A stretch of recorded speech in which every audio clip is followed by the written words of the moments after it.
Known as the Gate of Heavenly Peace, Tiananmen Square became the center of turmoil as tension mounted between demonstrators and the Chinese government in 1989. Welcome to WatchMojo's Top 5 Facts. In today's installment, we'll be giving you 5 fascinating facts about a famous historic event, the Tiananmen Square protests that took place in the spring of 1989.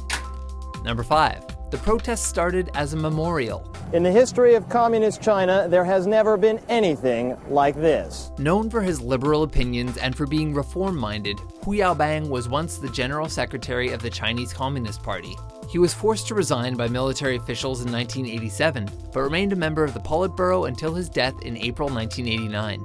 Hu's ideas of modernization resonated with young people, and the day following his death, thousands of university students assembled at Tiananmen Square in Beijing to demand democratic reform in his memory. Week after week, thousands more joined the march on Tiananmen Square until the crowds grew to more than 1 million people. Number 4.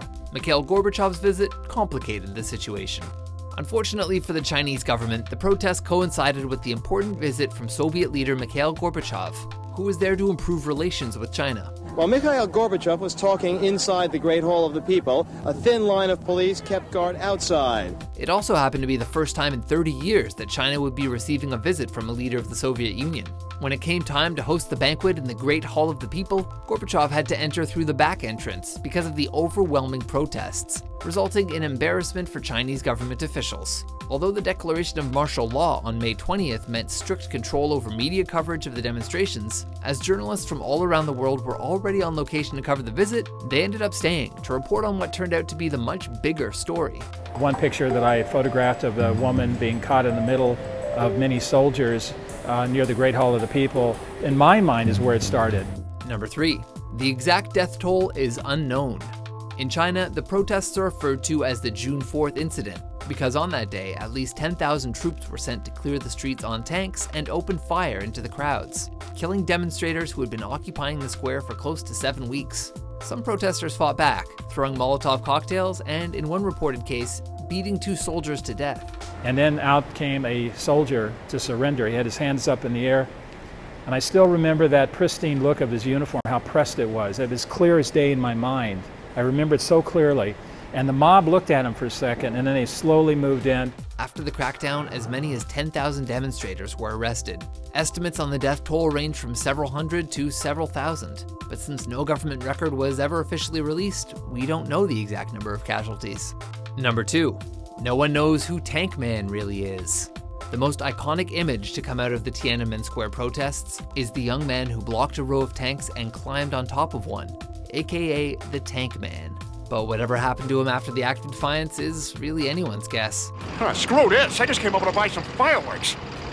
Some say he was pulled back into the crowd of protesters and got away safely. Others claim he was immediately arrested and later executed.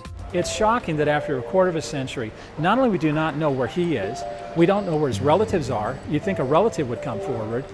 And what happened to the tank crew? However, when General Secretary Jiang Zemin, who came to power just weeks after the crackdown, was asked about what became of Tank Man in an interview with Barbara Walters and years later with Mike Wallace, he said that the unidentified man had not been executed. Although there's been plenty of speculation regarding his identity, there's never been any confirmation, nor do we know whether or not he's still alive. It's like the Twilight Zone, they just disappeared. Number 1. Chinese censors want people to forget this happened. Based on various reports and documentaries, it seems that most of China's younger generation has never seen images of Tank Man, or at least they avoid admitting they have. This is likely because the Chinese government goes to great lengths to not only make sure the citizens don't commemorate the Tiananmen Square protests, but to ensure that people don't actually know what happened.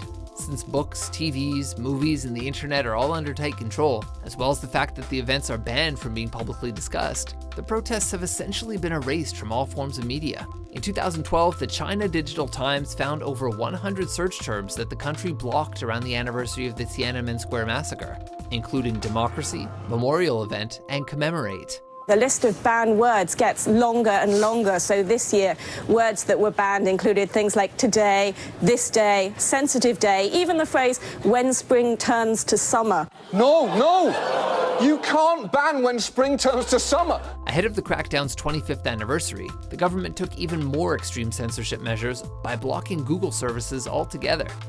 So, had you ever seen that footage of Tank Man?